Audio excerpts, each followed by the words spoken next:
Rumah itu berdiri di ujung jalan buntu, di antara dua bangunan yang masih dihuni. Catnya mengelupas, pagar besinya berkarat dan selalu terbuka setengah, seolah menunggu siapapun yang lewat terlalu dekat. Anehnya, tidak pernah ada papan dijual atau disewakan.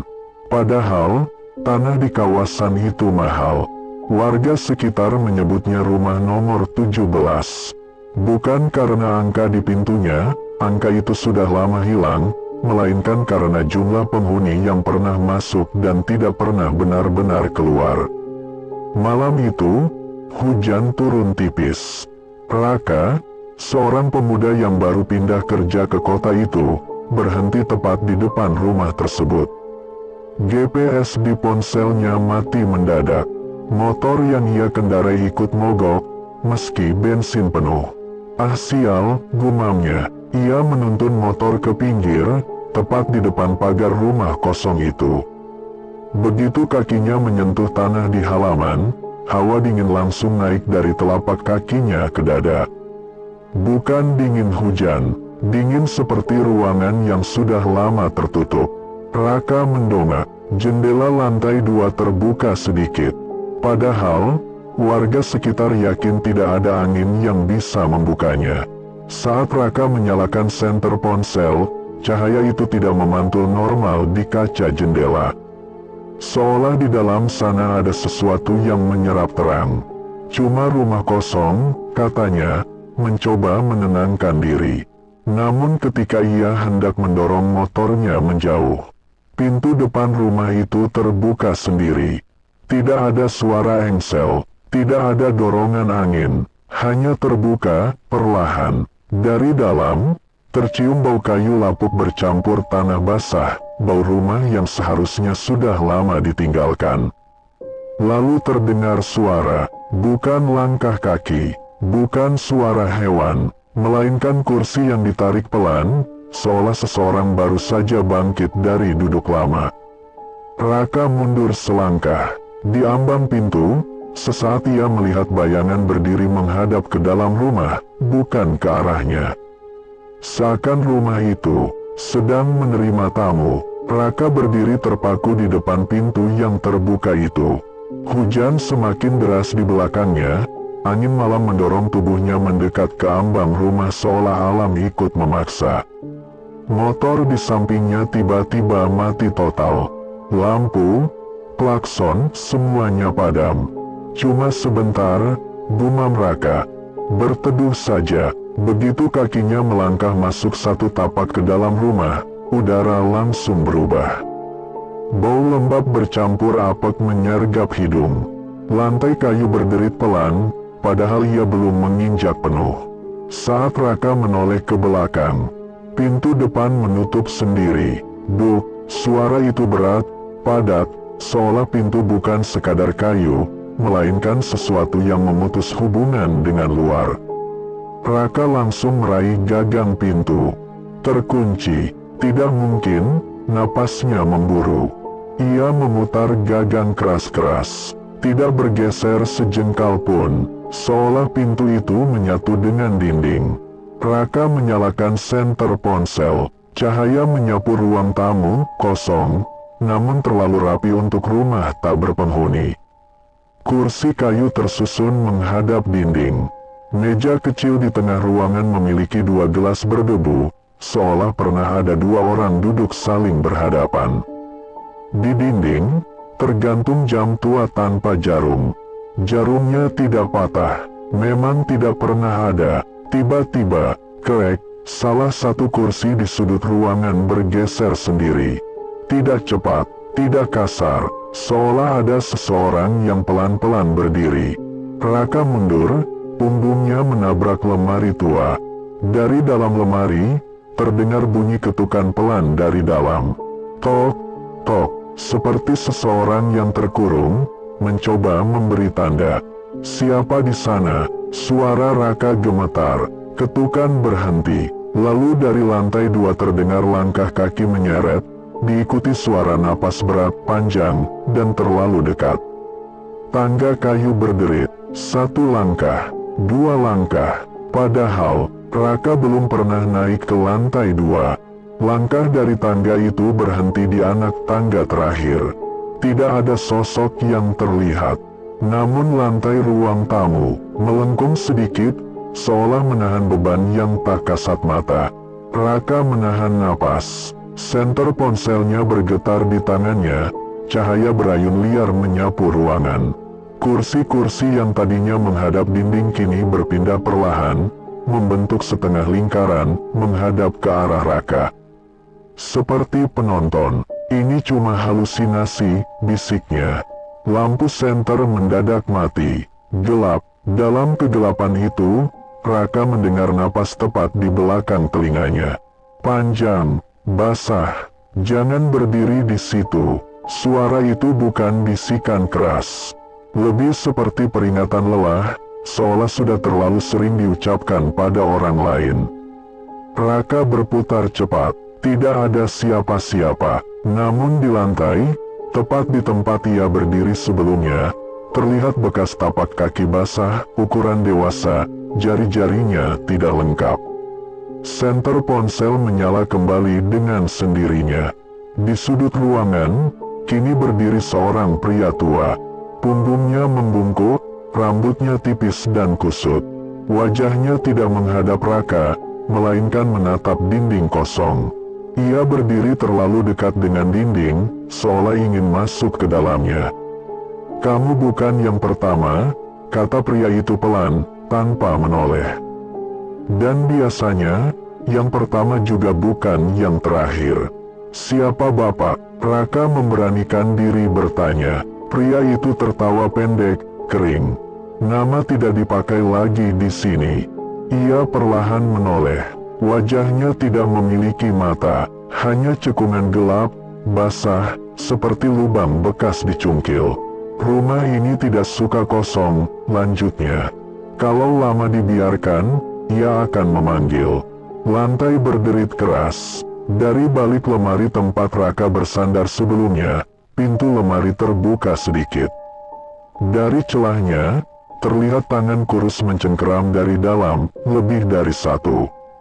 Pria tua itu melangkah mundur, tubuhnya menyatu dengan bayangan dinding, lalu hilang. Raka tersisa sendirian. Tidak, karena dari dalam lemari, kini terdengar suara yang sama, berbisik bersamaan. "Giliranmu, sudah dekat." Raka berdiri terpaku menatap lemari tua itu.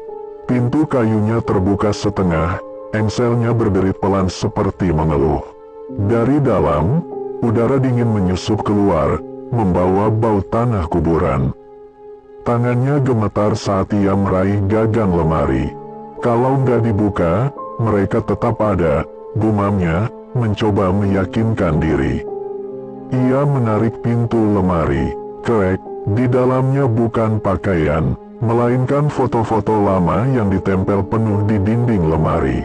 Foto keluarga, foto wisuda, foto pekerja proyek, semuanya berbeda waktu dan gaya. Satu kesamaan, semua orang di foto itu berdiri di depan rumah nomor 17. Beberapa wajah sudah kabur, beberapa masih jelas, namun di setiap foto, selalu ada bayangan tambahan di jendela lantai 2, samar, tinggi, dan terlalu banyak untuk satu orang. Di bagian bawah lemari, tertumpuk sepatu-sepatu tua. Ada sepatu sekolah, sepatu kerja, sandal jepit, masih berpasangan. Di dinding bagian dalam lemari, tergores tulisan, "Rumah tidak mengambil, rumah menyimpan." Tiba-tiba, salah satu foto jatuh sendiri. Foto itu menampilkan seorang pria muda. Raka mengenali wajah itu dengan nyeri. Itu dirinya. Foto itu belum berdebu, masih baru. Di sudut foto, tertulis angka kecil, 17/20. Enggak mungkin. Raka mundur terhuyung. Dari belakangnya, terdengar suara kursi kembali bergeser. 4 lagi, suara pria tua tanpa mata terdengar pelan. "Kalau penuh, pintu akan ditutup rapat." Lantai rumah bergetar ringan, seperti jantung yang berdetak lambat. Dum, Dum, di dinding ruang tamu, jam tanpa jarum itu kini menampilkan bayangan angka, bukan tertulis, tapi tercetak dari retakan. 04, tangga menuju lantai 2 menyala redup, seolah mengundang. Raka menjejakkan kaki di anak tangga pertama dengan ragu. Tangga kayu itu dingin dan lembab, seolah baru saja dilewati seseorang tanpa sepatu. Setiap langkah memunculkan suara yang tidak seragam, kadang berderit, kadang seperti ada yang menjawab dari bawah. Saat Raka mencapai lantai 2, lorong panjang menyambutnya. Lampu-lampu kecil di dinding menyala sendiri satu persatu, tapi cahayanya tidak kuning, melainkan pucat kehijauan, seperti cahaya dari akuarium. Di sepanjang lorong, terdapat pintu-pintu kamar. Semua tertutup, semua bernomor, bukan angka kamar, melainkan jam. Dan seterusnya, hingga 20 di ujung lorong. Pintu dengan angka 05 terbuka perlahan. Dari dalam, terdengar suara televisi menyala. Suara berita lama, tanggalnya terputus-putus. Raka mengintip. Di dalam kamar itu, ia melihat dirinya sendiri duduk di tepi kasur, menunduk, mengenakan pakaian yang sama. Versi itu tampak lebih pucat, matanya kosong. Di lantai kamar, tergeletak helm dan tas milik Raka. "Apa ini?" bisik Raka. Versi dirinya mengangkat kepala perlahan. "Kalau kamu keluar sekarang, aku yang tinggal," katanya datar. "Kalau kamu masuk, kamu yang duduk." Televisi mematikan dirinya sendiri. Lampu berkedip. Pintu kamar menutup mendadak tepat di depan wajah Raka. Lorong bergetar. Dari kamar-kamar lain, terdengar suara tangisan, tawa, doa, dan teriakan, semua bercampur, semua terkunci dalam waktu berbeda.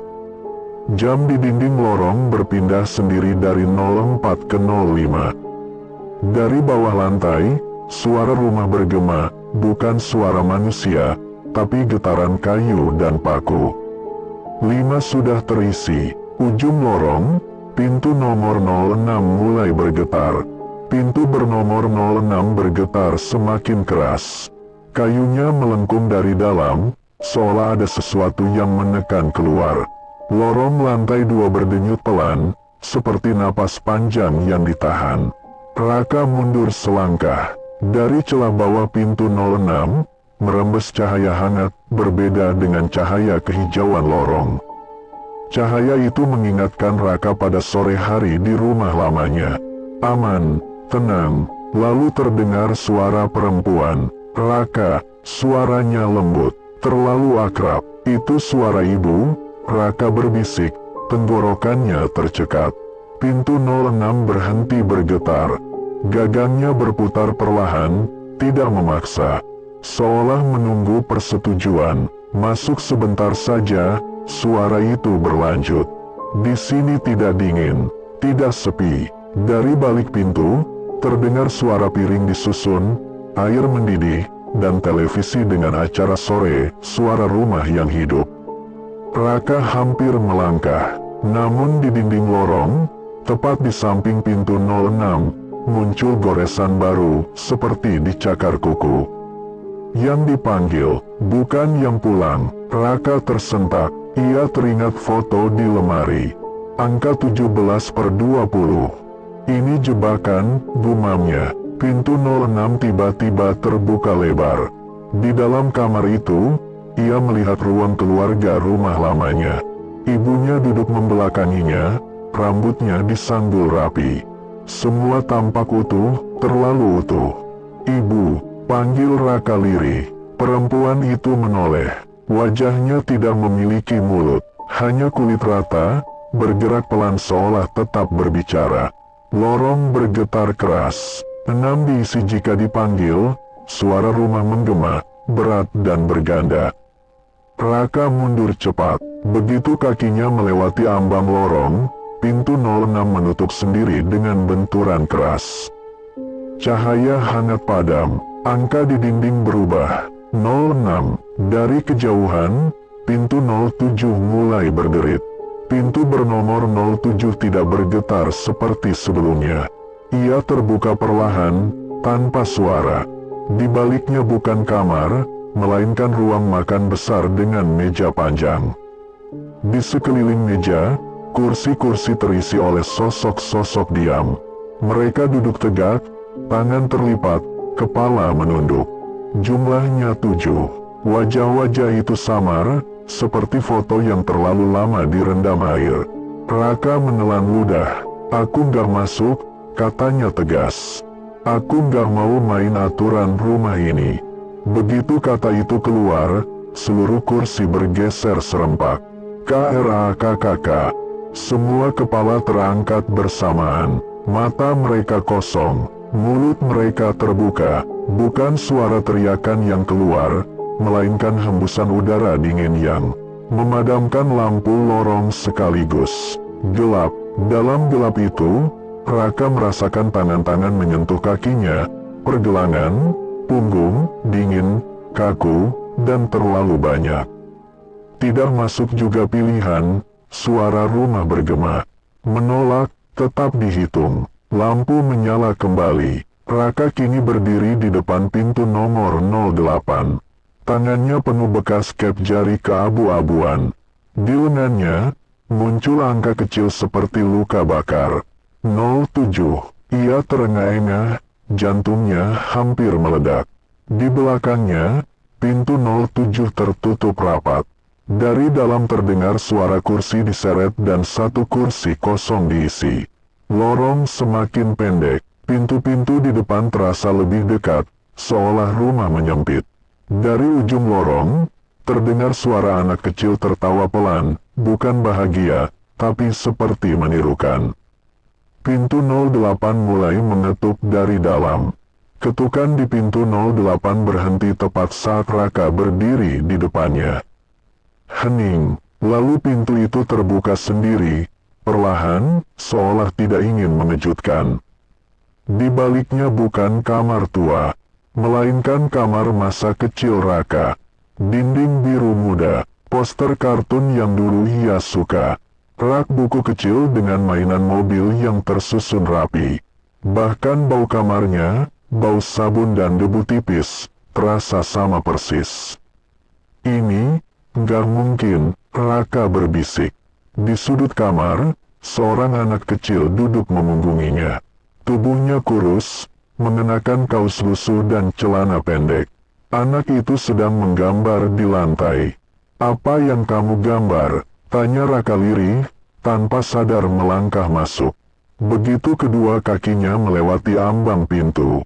Pintu menutup, tidak keras, tapi final. Anak itu menoleh perlahan. Wajahnya adalah wajah Raka, saat berusia sekitar 8 tahun. "Mereka bilang aku harus tinggal," kata anak itu polos. Katanya, "Kamu sudah besar. Kamu bisa keluar." Raka mundur, napasnya tercekat. "Kamu cuma ingatan," katanya berusaha tegar. "Kamu nggak nyata." Anak itu tersenyum. "Tapi aku yang paling lama diingat." Lampu kamar meredup. Poster di dinding mulai mengelupas. Gambarnya berubah, bukan lagi kartun, melainkan coretan hitam tak beraturan. Mainan mobil di lantai bergerak sendiri, berputar mengelilingi Raka, rodanya mengeluarkan suara berdecit menyakitkan. "Kalau aku tinggal," kata anak itu pelan, "kamu bisa pulang tanpa mimpi buruk." Lantai kamar berubah dingin, seperti tanah lembab. Di dinding, muncul tulisan baru, bukan tercakar, tapi seperti ditulis tangan kecil. "Ingatan adalah pintu yang paling mudah ditutup." Angka di dada Raka berdenyut panas. 08. Dari balik dinding kamar, terdengar suara ketukan lain, lebih berat, lebih dewasa. Seolah kamar-kamar berikutnya tidak sabar menunggu. Raka berdiri kaku di tengah kamar masa kecilnya. Anak kecil itu, dirinya yang dulu, masih duduk di lantai, menatapnya dengan mata yang terlalu tenang untuk seorang anak. "Kalau aku tinggal," ulang anak itu, "kamu nggak akan terlalu sakit." Mainan mobil berhenti berputar. Semuanya menunggu. Raka menggeleng perlahan. Kalau aku ninggalin kamu, aku gak akan jadi diriku sepenuhnya. Anak itu tersenyum tipis. Di rumah ini, tidak ada yang pulang utuh. Dinding kamar mulai mendekat. Bukan bergerak cepat, tapi cukup untuk membuat napas Raka terasa sempit. Udara menjadi berat, berbau kayu basah dan debu lama. Raka menutup mata, mengingat satu hal sederhana, suara ibunya memanggilnya pulang saat senja. Bukan wajah, bukan bentuk, hanya suara. Aku bawa semuanya, katanya lirih. Aku gak ninggalin siapapun. Anak itu menunduk. Kalau begitu, aku ikut. Lampu kamar padam total. Ketika cahaya lorong kembali terlihat, Raka sudah berdiri lagi di lantai 2. Pintu 08 tertutup rapat di belakangnya. Di lengannya kini ada 2 tanda. 07, 08. Dadanya terasa lebih berat. Napasnya pendek. Seperti ada anak kecil yang bersembunyi di dalam rongga dadanya, memeluk lutut. Lorong semakin pendek. Pintu 09 ada tepat di depannya. Tidak bergetar, tidak mengetuk. Ia terbuka lebar, menampakkan ruang kosong yang gelap. Dari dalam kegelapan itu terdengar suara banyak orang berbisik bersamaan. Kalau kamu masuk, yang keluar bukan cuma kamu. Jam tanpa jarum di dinding bawah tangga berdentang, tanpa bunyi logam, hanya getaran di tulang. Raka melangkah masuk ke pintu 09, dan seketika lantai menghilang. Ia terjatuh, bukan jatuh cepat, tapi meluncur perlahan, seolah rumah ingin ia melihat semuanya. Ia mendarat di ruang besar tanpa sudut. Dindingnya berdenyut pelan, naik turun seperti dada yang bernapas. Lantainya lunak, sedikit lengket. Setiap langkah meninggalkan bekas telapak kaki yang perlahan menutup kembali. Ini bukan rumah, Raka terengah. Dari atas, pintu 09 menutup. Cahaya lenyap, lalu cahaya merah temaram menyala dari sela-sela dinding. Raka sadar satu hal mengerikan. Ia berada di dalam perut rumah. Di sekelilingnya, tertanam benda-benda, jam dinding rusak, tas sekolah, helm motor, sandal anak kecil. Semua setengah tertelan dinding, seolah sedang dicerna. Di salah satu sisi, ia melihat sesuatu yang membuat lututnya hampir lemas. Manusia, atau sisa mereka, bayangan tubuh-tubuh yang menyatu dengan dinding, wajahnya masih tampak samar, mulut terbuka seakan ingin berteriak tapi tidak punya suara. Mereka, korban, bisik Raka. Penghuni, jawab suara rumah, kini terdengar puas. Yang mengisi jam, di dinding depan Raka, muncul ukiran besar. Rumah ini makan waktu, manusia adalah jamnya. Tiba-tiba dada Raka terasa nyeri. Ia berlutut, dari napasnya keluar uap dingin, dan di hadapannya, muncul bayangan anak kecil itu lagi, berlutut bersamanya. Aku capek, kata versi kecil Raka. Aku sudah lama di sini. Dinding berdenyut lebih cepat. 10, suara rumah berdentang. Adalah saat kau tahu, kau sudah terlambat. Di lengan Raka, angka baru muncul, terasa panas seperti besi dibakar. 09, 10, lorong tidak kembali. Yang ada hanyalah jalan ke dalam, lebih sempit. Dari kejauhan, terdengar pintu 10 terbuka, bukan di depan, melainkan di dalam dirinya sendiri. Ruang merah itu terbuka membelah, seperti daging disayat pelan. Dari celahnya, Raka masuk ke sebuah ruang tamu kecil, anehnya rapi, bersih dan terang. Ada sofa, meja kayu, televisi menyala tanpa suara. Dan seseorang duduk di sana. Seorang pria parubaya, berpakaian rapi, wajahnya pucat tapi tersenyum tenang. Oh, tamu, katanya ramah. Kamu jam berapa? Raka menelan ludah. 11. Pria itu mengangguk puas. Bagus. Aku 19. Raka tersentak. Kamu masih hidup. Pria itu tertawa kecil. Relatif. Ia berdiri. Saat melangkah, kaki kirinya menyatu dengan lantai, seperti tertanam. Ia menyeretnya pelan, seolah sudah terbiasa. Aku hampir selesai, lanjutnya. Sedikit lagi, 2 jam lagi. Dari punggung pria itu, Raka melihat angka samar berdenyut di kulit. 19/20. Apa yang terjadi kalau selesai? Tanya Raka. Pria itu mendekat, berbisik dengan nada lega sekaligus putus asa. Kalau selesai, kita bukan milik diri sendiri lagi. Lampu ruang tamu berkedip. Televisi tiba-tiba menampilkan wajah pria itu, tapi di layar, wajahnya tidak punya mata. Aku nggak mau jadi bagian dinding, katanya lirih. Jadi aku bantu rumah sedikit, supaya dia kenyang sebelum giliranku. Raka mundur. Kamu menjebak orang. Pria itu tersenyum, kali ini retak. Aku menyambut. Tiba-tiba pintu muncul di belakang Raka, pintu nomor 11. Dari celahnya keluar suara banyak langkah kaki, cepat, tergesa. 11 harus diisi, suara rumah menggema. Siapapun, pria itu mengulurkan tangan. Kamu masih punya pilihan, tukar jam denganku. Di dada Raka, angka-angka berdenyut sakit. 0708091011. Anak kecil di dalam dadanya mulai menangis pelan. Tangisan anak kecil di dada Raka makin keras, seperti ingin keluar. Pria bernomor 19/20 masih mengulurkan tangan.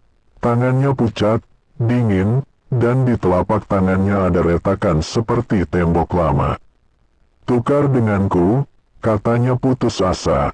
Aku capek jadi setengah manusia. Raka menatap pintu 11 yang terbuka di belakangnya. Dari sana, langkah kaki semakin banyak. Bukan satu orang, bukan 2, seperti rombongan. Kalau aku tukar, Raka berbisik. Aku bakal jadi apa? Pria itu tersenyum pahit. Jam yang baru, lampu padam, gelap total. Lalu dentang, bukan suara jam, tapi seperti palu besar menghantam tulang. Cahaya kembali menyala. Raka berdiri sendirian di sebuah ruang kosong berbentuk lingkaran. Dindingnya penuh angka, nama, tanggal, jam, semuanya tercoret dan ditumpuk. Di tengah ruangan, ada jam besar tanpa jarum. Di bawahnya tertulis, jam 12. Tidak ada jalan mundur. Anak kecil itu kini berdiri di hadapannya, menatap Raka dengan wajah takut. Aku nggak mau hilang, katanya sambil menangis. Aku cuma mau pulang. Raka berlutut, memeluknya. Untuk pertama kalinya sejak masuk rumah itu, ia menangis keras. Aku juga, jawab Raka. Tapi kalau kita pecah, rumah menang. Jam besar berdenyut. Suara rumah kini sangat dekat, seolah berbicara langsung dari tengkoraknya. 12 adalah pemisah. Yang kuat melanjutkan, yang lemah mengisi. Raka berdiri, menggenggam tangan versi kecil dirinya. Kita lanjut bareng, katanya tegas. Kalau hancur, hancur sekalian. Angka baru membakar punggung tangannya. 12. Lorong baru terbuka, lebih sempit, lebih gelap, dan turun ke bawah, bukan ke atas. Di ujung lorong itu, pintu 13 menunggu. Dan dari baliknya, terdengar suara azan yang salah nadanya, terlalu pelan, terlalu jauh. Lorong menurun itu terasa semakin sempit. Dindingnya basah, dingin, dan dipenuhi retakan seperti urat. Setiap langkah Raka dan anak kecil di sampingnya bergema terlalu panjang, seolah lorong menyimpan suara. Azan itu terdengar lagi, pelan, patah-patah. Nadanya salah, bukan seperti panggilan, tapi tiruan. Itu azan, bisik anak kecil itu, menggenggam tangan Raka lebih erat. Raka mengangguk ragu, tapi, bukan seperti ini. Pintu 13 terbuka sebelum mereka menyentuhnya. Di baliknya ada musala kecil, bersih, berkarpet hijau. Lampu putih menyala lembut. Di sudut ruangan, ada sajadah tergelar menghadap kiblat. Dan seseorang sedang salat. Sosok itu berdiri tegak, gerakannya pelan dan khusyuk. Dari belakang, tak ada yang aneh. Hati Raka bergetar, rasa aman palsu menyusup perlahan. Di sini aman, tanya anak kecil itu lirih. Jangan masuk dulu, jawab Raka cepat. Begitu kata itu terucap, sosok yang salat itu berhenti di tengah gerakan. Ia menoleh, wajahnya kosong, tidak ada mata, tidak ada hidung, hanya mulut, tersenyum terlalu lebar. Azan berhenti mendadak, kenapa tidak masuk? Suara itu keluar, bergema dari segala arah. Bukankah kau butuh tempat berlindung? Karpet hijau mulai menghitam, seperti direndam air kotor. Dari sajadah, merembes cairan gelap berbau tanah kuburan. Di dinding musala, tulisan muncul perlahan, seperti disapu jari tak terlihat. Yang suci jika dipakai, tanpa hati, menjadi pintu terdalam. Anak kecil itu gemetar. Aku takut. Raka menariknya mundur. Kita nggak pakai jalan ini. Sosok itu berdiri sepenuhnya. Tubuhnya memanjang tidak wajar, kepalanya hampir menyentuh langit-langit. Jam 13, suara rumah menyatu dengannya. Adalah ujian keyakinan. Pintu 13 menutup sendiri dengan keras, seolah kecewa. Di punggung Raka, angka baru terasa panas, lebih menyakitkan dari sebelumnya. 13. Lorong kini bercabang dua, kiri gelap dan sunyi. Kanan terdengar suara orang tertawa pelan, terlalu banyak untuk satu orang. Raka memilih lorong kanan. Begitu melangkah, hawa berubah drastis. Tidak lagi dingin menusuk, melainkan hangat dan berisik. Suara tawa, obrolan, langkah kaki, dan denting peralatan dapur bercampur jadi satu. Lorong berakhir tiba-tiba. Di hadapan mereka terbentang sebuah kampung kecil, lengkap dengan rumah-rumah kayu, warung, dan lampu kuning temaram. Seperti kampung tua di pelosok desa. Mas, ini di luar rumah. Tanya anak kecil itu bingung. Raka menggeleng pelan. Ini masih di dalam. Orang-orang berjalan lalu lalang. Mereka tersenyum, menyapa ramah. Mampir dulu, Mas. Dari mana? Sudah lama nggak ada pendatang. Semuanya terdengar terlalu normal. Namun Raka menyadari satu hal aneh. Tidak ada satupun bayangan. Lampu menyala, tapi kaki mereka tidak membentuk siluet di tanah. Seorang ibu-ibu mendekat, membawa nampan berisi teh. Minum dulu. Capek, kan? Anak kecil itu hampir meraih gelasnya.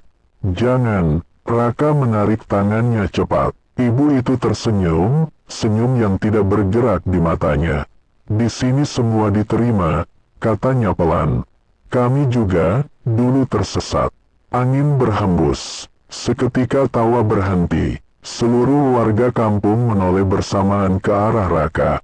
Mulut mereka terbuka serempak. Dari dalam mulut itu keluar suara rumah, berat dan berlapis. 14 adalah keramaian, yang sendiri, tidak bertahan. Tanah kampung mulai retak, memperlihatkan lantai kayu rumah angker di bawahnya. Kampung ini hanyalah lapisan tipuan, kulit dari sesuatu yang lapar. Warga kampung mendekat, langkah mereka tidak menyentuh tanah. Di belakang Raka, pintu bernomor 14 muncul berdiri sendiri di tengah jalan. Anak kecil itu berbisik ketakutan. Mereka mau kita tinggal. Angka di dada Raka berdenyut kuat. 14. Warga kampung berhenti satu langkah dari mereka, lalu serempak menunjuk ke arah pintu. Masuk, kata mereka bersama-sama. Jangan sendirian. Pintu 14 berdiri tegak di tengah kampung palsu itu, berderit pelan seolah memanggil. Warga kampung tersenyum semakin lebar. Beberapa mulai melepaskan wajahnya sendiri, kulit wajah mereka melorot, memperlihatkan daging abu-abu di bawahnya. "Masuk bersama kami," kata mereka. "Tidak ada yang kesepian di sini." Raka menatap anak kecil di sampingnya. Tangannya gemetar, matanya berkaca-kaca. "Kalau kita ikut mereka," bisik Raka, "kita nggak bakal sakit lagi, tapi kita juga nggak pernah keluar." Anak kecil itu mengangguk pelan. "Aku tahu." Tanah di sekitar mereka mulai tenggelam. Kampung itu perlahan ditelan kembali oleh rumah utama. Waktu hampir habis. Raka memejamkan mata. Dadanya terasa seperti diremas. "Aku janji," katanya lirih. "Aku akan ingat kamu." Anak kecil itu tersenyum, senyum paling manusia sejak mereka bertemu. "Kalau kamu ingat," katanya, "aku nggak benar-benar hilang." Raka mendorong pintu 14 terbuka dan melangkah masuk. Lalu melepaskan genggaman tangan kecil itu. Jeritan anak kecil itu tidak keras, tapi sangat dekat. Pintu menutup, sunyi. Raka kini berdiri sendirian di lorong berikutnya. Udara terasa lebih ringan, tapi dadanya kosong, seperti kehilangan organ penting. Di lantai, ada bekas tangan kecil tercetak samar, perlahan memudar. Angka-angka di tubuh Raka kini lengkap hingga 07080910111112131414.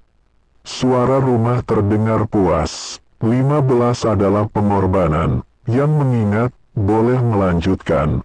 Di ujung lorong, pintu 16 menunggu. Tidak ada suara, tidak ada getaran, hanya keheningan yang terlalu bersih. Pintu 16 terbuka tanpa suara. Tidak ada bau busuk, tidak ada darah, tidak ada bisikan. Di baliknya hanya ada sebuah kamar sederhana, bersih, rapi, dengan jendela terbuka.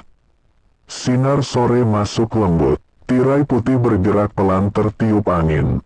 Raka terdiam. Ini normal, terlalu normal. Ia melangkah masuk. Lantai kayu tidak berderit, dinding tidak berdenyut, bahkan detak jantungnya sendiri terdengar terlalu keras di telinganya. Di atas meja, ada segelas air bening. Masih dingin, embunnya menetes perlahan. Dan di kursi dekat jendela, ada dirinya sendiri. Versi Raka yang duduk itu terlihat lebih segar. Tidak ada luka, tidak ada angka di tubuhnya. Wajahnya tenang. "Kamu capek?" kata versi itu sambil tersenyum.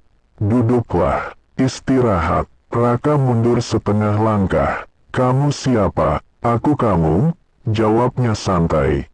"Kamu yang memilih berhenti berjuang." Versi itu berdiri. Setiap langkahnya ringan, tidak meninggalkan suara. "Di sini nggak ada jam," lanjutnya.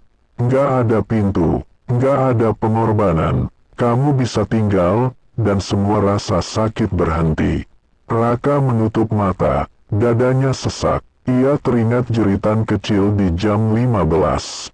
Tangan yang terlepas, janji yang diucapkan. "Kalau aku tinggal," Raka membuka mata.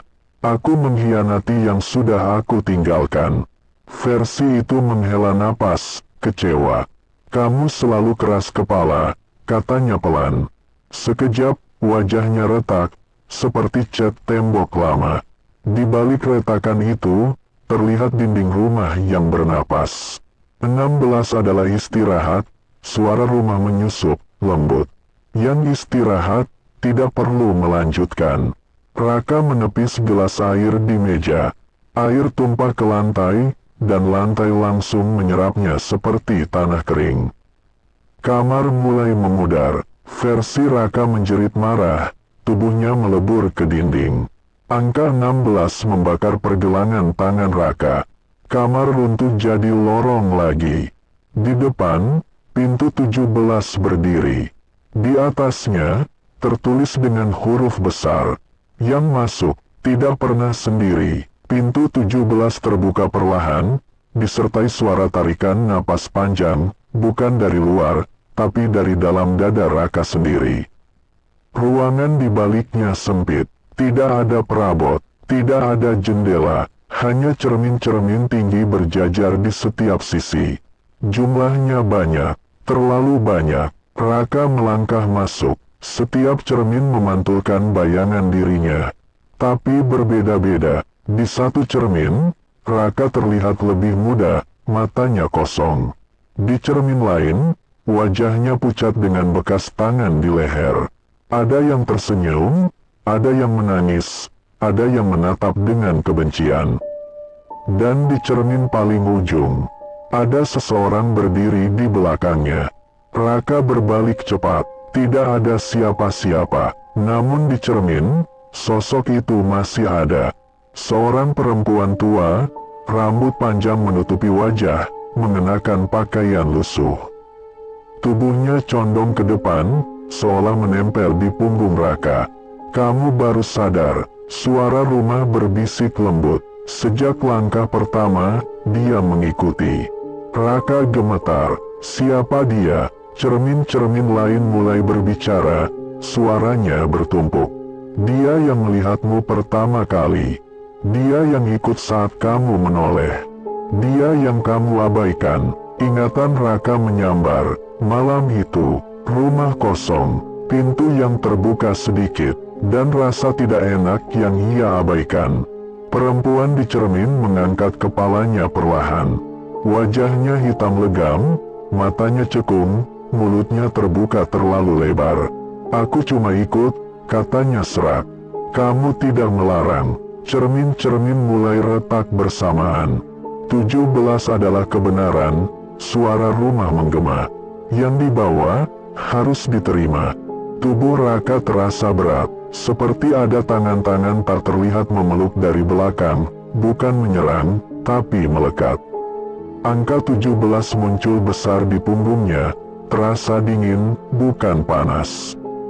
Cermin-cermin runtuh, lorong terakhir terbuka, pintu 18 berdiri sendirian, lebih besar dari yang lain. Dari baliknya terdengar suara hujan, padahal tak ada jendela. Dan suara perempuan itu kini tidak lagi dari cermin, melainkan dari dekat telinganya. Hujan terdengar semakin jelas ketika pintu 18 terbuka. Bukan hujan biasa, tetesannya berat, seperti jatuh ke tanah berlumpur. Raka melangkah masuk. Ia berdiri di teras belakang rumah. Langit hitam tanpa bintang, hujan turun lurus, tidak tertiup angin. Di hadapannya ada halaman sempit dengan sumur tua di tengahnya. Perempuan itu kini terlihat jelas. Ia berdiri di samping sumur, membelakangi Raka. Rambutnya panjang, basah, menempel di tubuhnya. Bajunya compang camping, berbau tanah dan air basi. "Kamu sudah tahu aku ada," katanya pelan. "Sekarang, beri aku tempat." Raka menelan ludah. "Kalau aku terima kamu, aku bakal jadi apa?" Perempuan itu menoleh sedikit. Satu matanya kosong, satu lagi hitam pekat. "Kamu tetap hidup," jawabnya jujur. "Aku yang menumpang." Sumur di tengah halaman bergolak, seolah ada sesuatu bergerak di dalamnya. Dari bibir sumur, keluar tangan-tangan hitam, mencoba meraih ke atas. Suara rumah terdengar berat dan dekat. 18 adalah pengakuan, yang ditolak, akan diambil. Raka merasakan tekanan di dadanya. Nafasnya pendek, bayangan perempuan itu kini jatuh menyatu dengan bayangannya sendiri di tanah basah.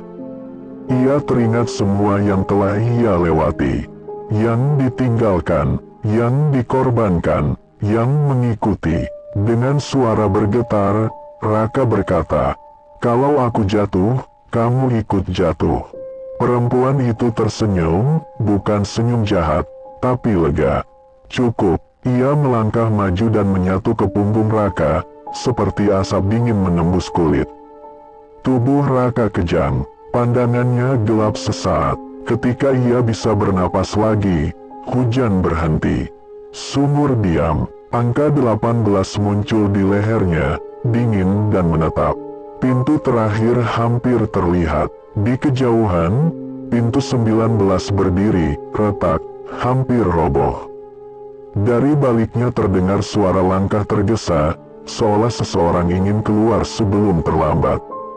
Pintu 19 berdiri miring, engselnya hampir copot. Retakan menjalar seperti urat nadi yang pecah.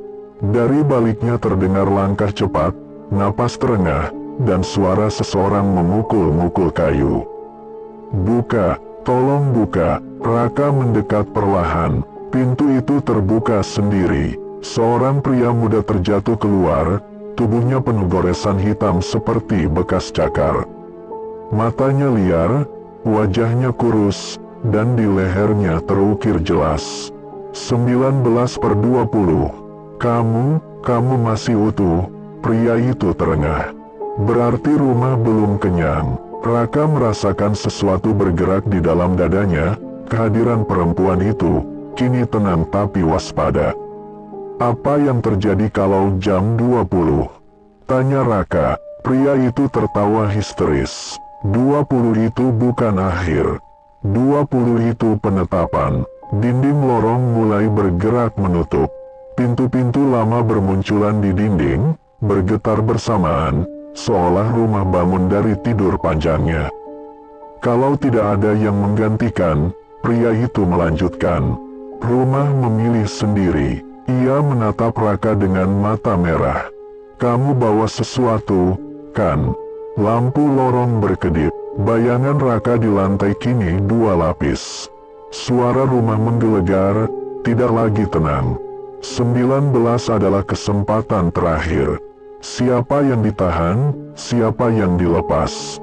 Pria itu merangkak mendekat, menggenggam kaki Raka. "Tinggal 1 jam. Kalau aku keluar, kamu masuk menggantikanku." Raka gemetar. "Kalau aku tidak pilih." Dinding berhenti bergerak. Rumah diam menunggu. Di belakang Raka, terdengar langkah kaki lain, pelan, ragu, manusiawi. Seseorang baru saja masuk ke rumah. Perempuan di dalam diri Raka berbisik dekat telinganya. "Sekarang kamu mengerti." Angka 19 menyala di udara, seolah ditulis api. Jam tanpa jarum berdentang sekali lagi. Langkah kaki itu semakin dekat. Dari lorong belakang, muncul seorang remaja laki-laki, basah oleh hujan, wajahnya pucat ketakutan. Pakaiannya sederhana, tas sekolah masih menggantung di bahu. "Permisi," suaranya gemetar. "Ini rumah siapa? Aku nyasar." Raka menutup mata. Ia pernah berada di posisi itu. Pria bernomor 19/20 tertawa terisak.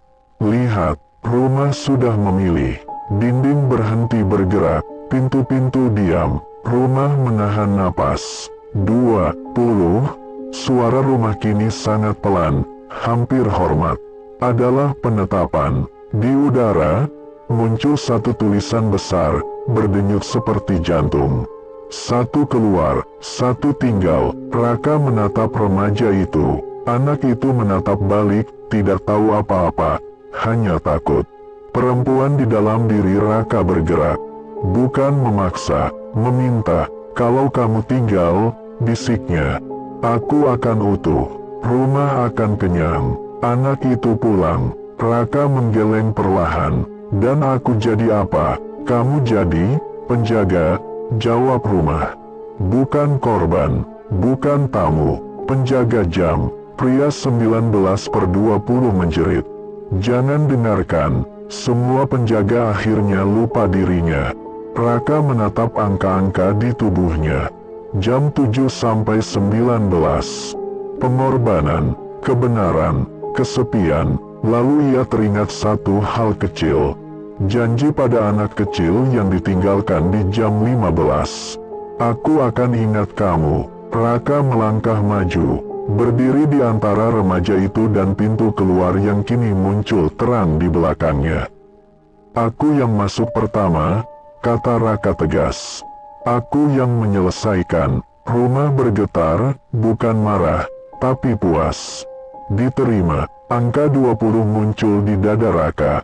Tidak panas, tidak dingin, tenang. Pria 19/20 menjerit saat angka di lehernya menghilang. Ia terseret mundur oleh lorong yang membuka jalan keluar. Remaja itu terdorong lembut ke arah pintu terang. Pulang, kata suara Ruma, hampir seperti perintah baik. Dan jangan menoleh. Pintu tertutup, sunyi. Rumah kembali menjadi rumah kosong. Raka berdiri sendirian di lorong utama. Dinding berhenti bernapas. Jam tanpa jarum berhenti berdentang. Perempuan itu kini berdiri di sampingnya, bukan menempel. Wajahnya lebih jelas, lebih manusia. Kita di sini, katanya. Menjaga. Raka mengangguk pelan. Di dinding depan, muncul ukiran terakhir. Rumah ini tidak pernah memanggil. Ia hanya menunggu. Yang tidak menolak. Lampu rumah padam satu persatu. Dan sejak malam itu, rumah itu memang tetap kosong. Tapi jika seseorang lewat terlalu lama, dan ragu di depan pintunya, akan ada suara langkah di dalam. Bukan untuk menyambut, tapi untuk menghitung jam. Itulah cerita horor kali ini. Sampai ketemu lagi di cerita horor berikutnya.